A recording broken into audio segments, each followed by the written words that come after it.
Olá, meus queridos irmãos, graça e paz. Eu sou o reverendo Marcelo Lemos, da Igreja Anglicana Reformada São Paulo, e quero aproveitar esse vídeo para convidar você a todo domingo estar juntamente conosco. Nós estamos providenciando para que os nossos cultos sejam também transmitidos ao vivo pela internet através de uma ferramenta do YouTube. Estamos fazendo alguns testes, alguns ajustes e, querendo Deus, em breve esse recurso estará disponível para você que por algum motivo não tenha condições de estar aqui pessoalmente na Igreja Anglicana Reformada São Paulo. Somos uma igreja que acreditamos em evangelismo, acreditamos em adoração comunitária, adoramos a Deus juntos através da nossa liturgia e acreditamos também no poder e na importância do discipulado, e é por isso que estamos aqui nesse trabalho, gravando vários vídeos teológicos e também ultimamente vídeos apologéticos. E o nosso vídeo apologético de hoje é razões para não ser adventista do sétimo dia. O movimento adventista, que é conhecido mundialmente por guardar o sábado, o sétimo dia, e também por acreditar nas profecias de Ellen G. White, além de outras doutrinas bem peculiares a eles. Ok?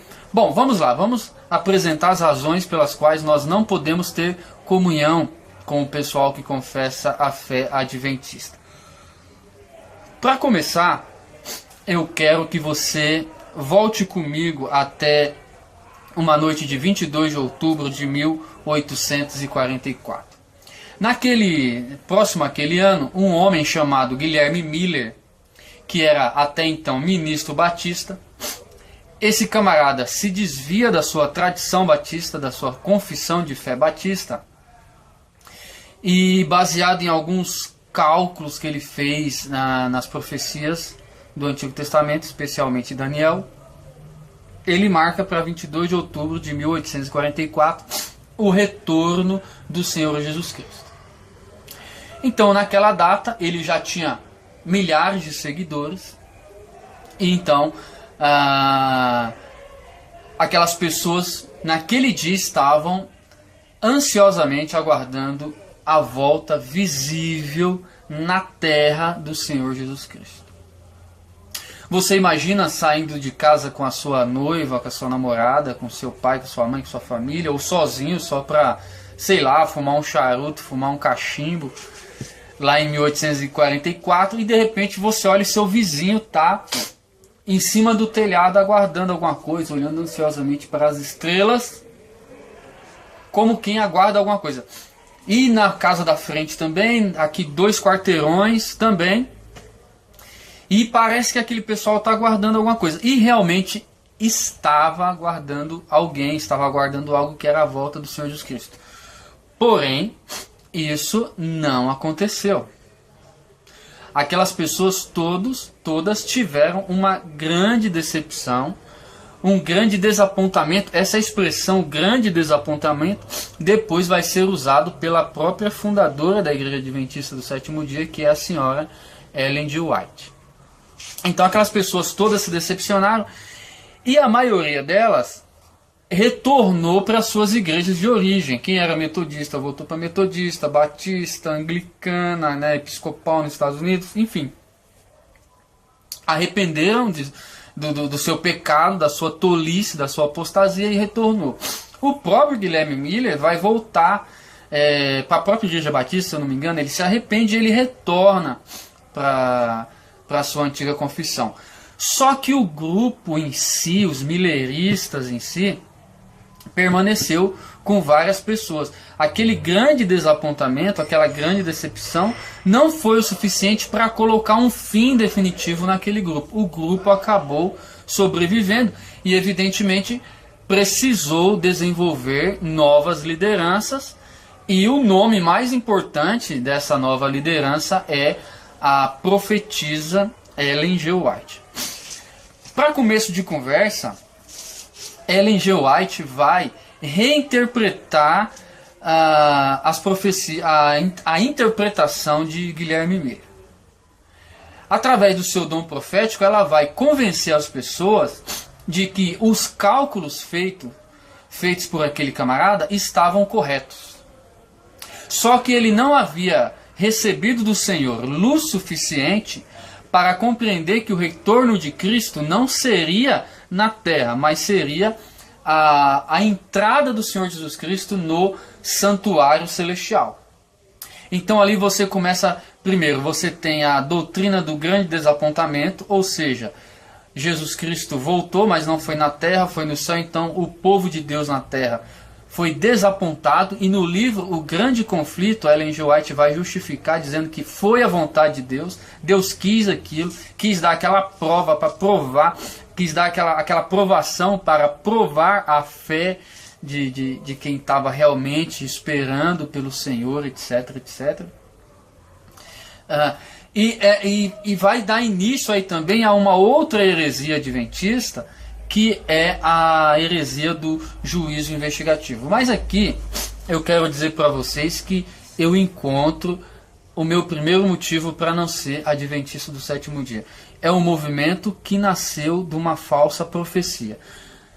Os adventistas com quem eu converso vão dizer que eu estou falsificando a história, porque quem fez o cálculo foi Guilherme Miller e não Ellen White.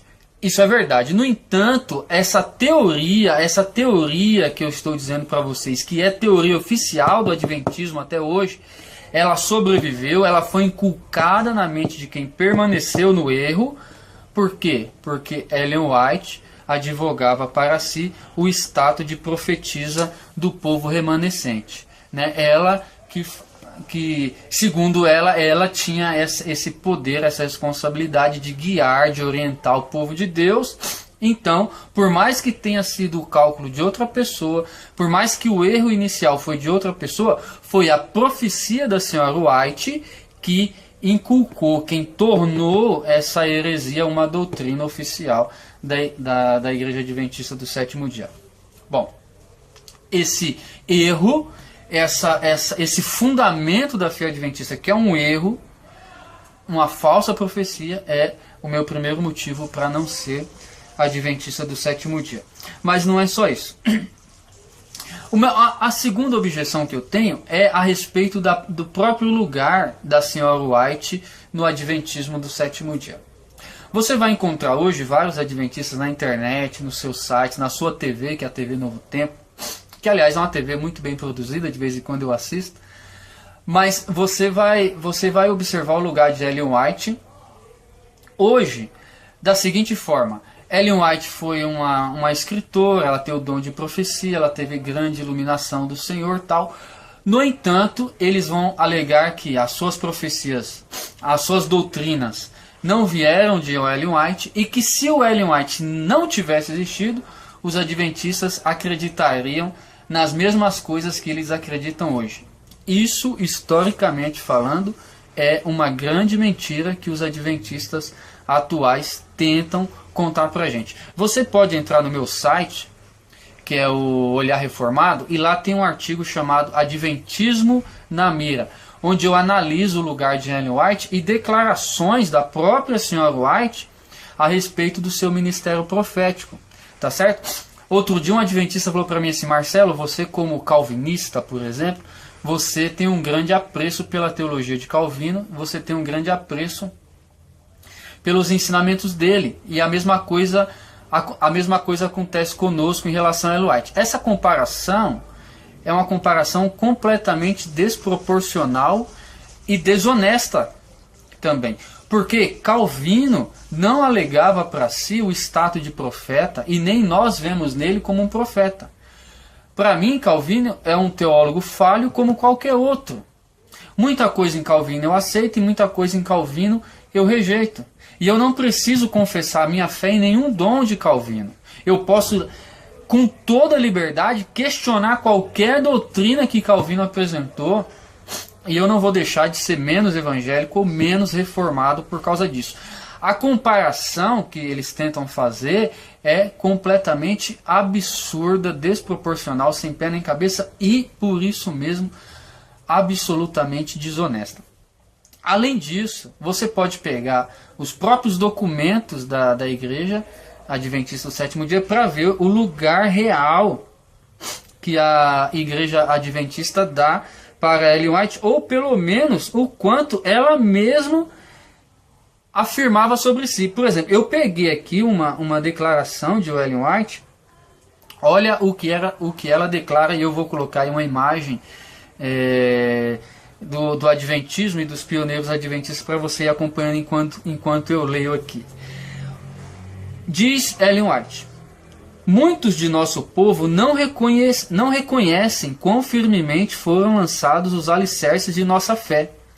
Meu esposo, o pastor José Bates, o pai Pierce, o pastor Edson e outros que eram inteligentes, nobres e verdadeiros, achavam-se entre os que, expirando o tempo em 1844, buscavam a verdade como a tesouros escondidos. Eu reunia-me com eles e estudávamos e orávamos fervorosamente. Muitas vezes ficávamos reunidos até alta noite, e às vezes a noite toda, pedindo luz e estudando a palavra. Repetidas vezes, esses irmãos se reuniram para estudar a Bíblia, a fim de que conhecessem seu sentido e estivessem preparados para ensiná-la com poder. Quando em seu estudo chegavam a ponto de dizerem: nada mais podemos fazer, o Espírito do Senhor vinha sobre mim, e eu era arrebatado em visão, e era-me dada uma clara explanação das passagens que estivéramos estudando, com instruções quanto à maneira em que devíamos trabalhar e ensinar eficientemente. Assim nos foi proporcionada luz que nos ajudou a compreender as passagens acerca de Cristo, sua missão e sacerdócio.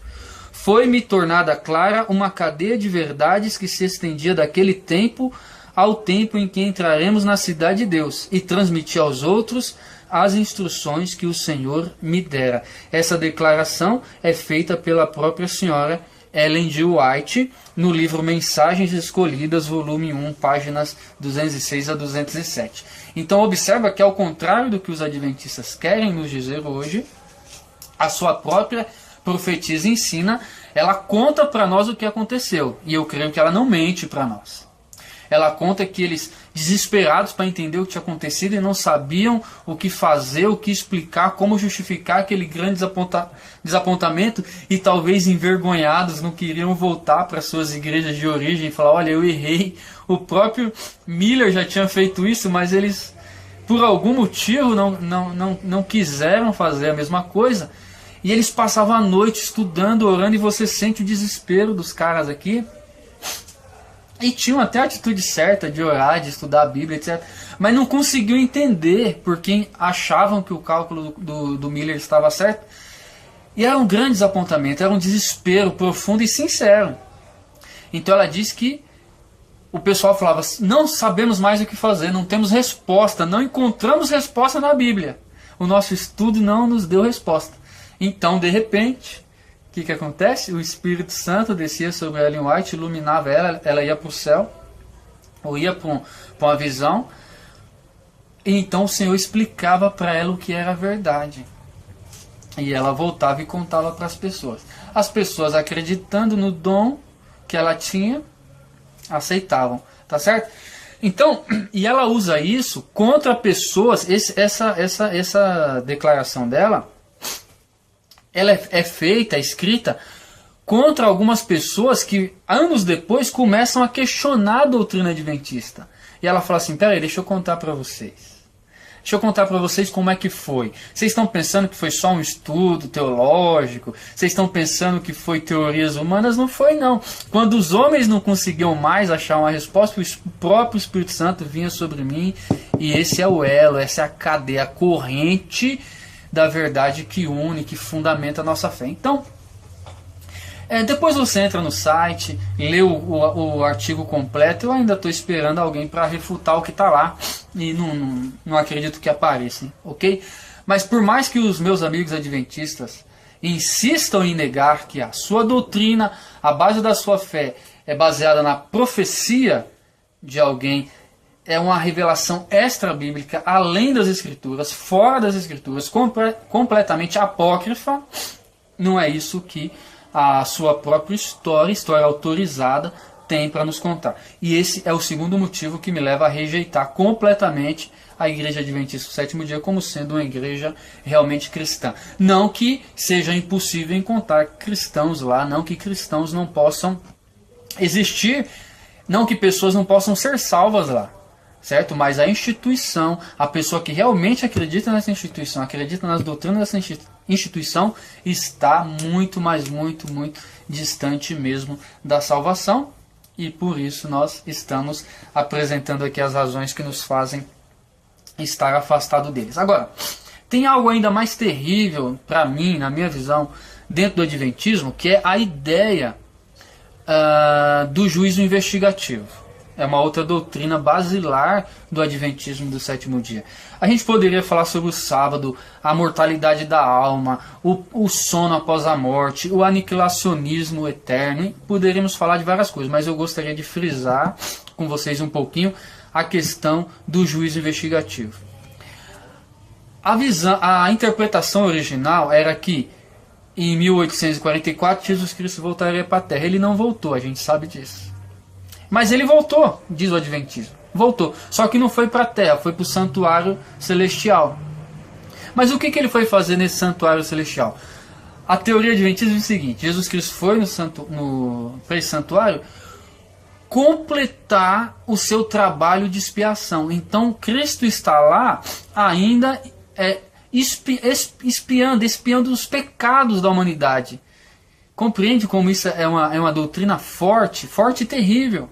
Então ele está lá espiando, melhor dizendo, os nossos pecados, os pecados dos cristãos. Enquanto essa obra da expiação é completada, é levada ao seu cumprimento cabal, ele também realiza um trabalho de investigação, que é o juízo investigativo, onde todos os cristãos estão tendo as suas vidas analisadas para ver se são ou não dignos da obra expiatória que ele realizou na cruz do Calvário e que está completando agora. Então ele está, como que eu posso dizer, aplicando aquela obra que ele fez no Calvário, ele está aplicando ainda na vida dos cristãos, e aí entra o juízo investigativo, onde Cristo vai investigando os anjos. No livro Grande Conflito, ela narra como é que é isso, né? Os anjos vão lendo os livros, vão vasculhando a vida das pessoas para verificar, tá certo? Isso é chamada a doutrina do juízo investigativo, e que a gente pode dizer também que é como se a expiação que Cristo realizou na cruz ainda não está completa, não foi de uma vez por toda, ela precisa, precisa de todo esse processo. Agora, não é isso o que as Escrituras nos dizem. Por exemplo, Hebreus capítulo 9, versículo 11, diz o seguinte: mas vindo Cristo, o sumo sacerdote dos bens futuros, por um maior e mais perfeito tabernáculo, não feito por mãos, isto é, não desta criação, nem por sangue de bodes e bezerros, mas por seu próprio sangue, entrou uma vez no santuário, havendo efetuado uma eterna redenção. Entrou uma vez no santuário, havendo efetuado uma eterna redenção. Esse é o ensino das Escrituras, que você pode ver também em São João capítulo 1, 29, que diz o seguinte: no dia seguinte, João Batista viu a Jesus que vinha para ele e disse: eis o Cordeiro de Deus que tira o pecado do mundo.